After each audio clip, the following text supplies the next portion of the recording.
Starting off at number 5, we have Darth Bane. Now, this is a little bit of a deep shot starting off the list. However, if you know your lore, you know that he was the one that established the rule of two and formed what we now view today, or at least in the more public perception, as the Sith in Star Wars media. Coming at number 4, we have Darth Nihilus. He is described as literally being a wound in the Force. His death, however, was really dumb, I'll be honest. Really shouldn't have happened, and this is why he's not higher on the list. He was genuinely able to consume the life forms of whole planets, and this is shown with the Mira Lucas, whom he takes the last remaining one as his Padawan. He was a literal rotting corpse that was a cloak and mask bound in dark side energy that he pretty much just possessed. He was said to be insanely powerful and to drain the life force out of anyone around him. At number 3, we have Darth Vader. Now, while this may seem a little odd as some might view him as more powerful, after Palpatine had restricted him by making his suit so painful he was unable to channel his force power, he really wasn't all that great in terms of force potential. What he did do to make up for this was absolutely master the blade. He was a brutal duelist, arguably the best duelist ever.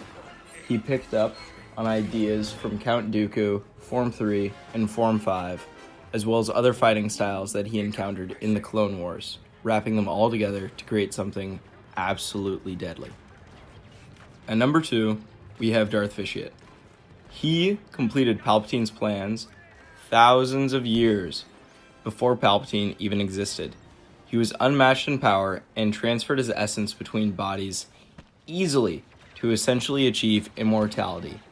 If you know Legends continuity at all, you know that this is what Palpatine attempted to do by cloning himself. He genuinely had to be defeated by uniting both the Jedi and Sith together. That's how powerful he was. Opposing sides, known to hate each other, uniting just to take him down. This is because he was threatening to not only consume the life form of a planet or something like Darth Nihilus, but consume the life force of the whole Star Wars galaxy. And at number 1, and this should be no surprise as George Lucas said this himself, we have Palpatine. Like I said, George Lucas has said that he's the most powerful Sith ever, so he kinda has to be. He completed the Sith plan after generations of failures. He hid in plain sight among the Jedi for decades while still training Sith Padawans and doing tasks to complete the Sith plan. If the Jedi can sense the Force from across the galaxy, his skill in masking his true identity, which is what Darth Plagueis, his master, taught him to do, he must be insanely powerful. And all of this isn't to mention how he appears in the new movies, absolutely taking out whole fleets of ships in just one lightning burst. Which, not a fan of those movies, but still important when recognizing his significance and power.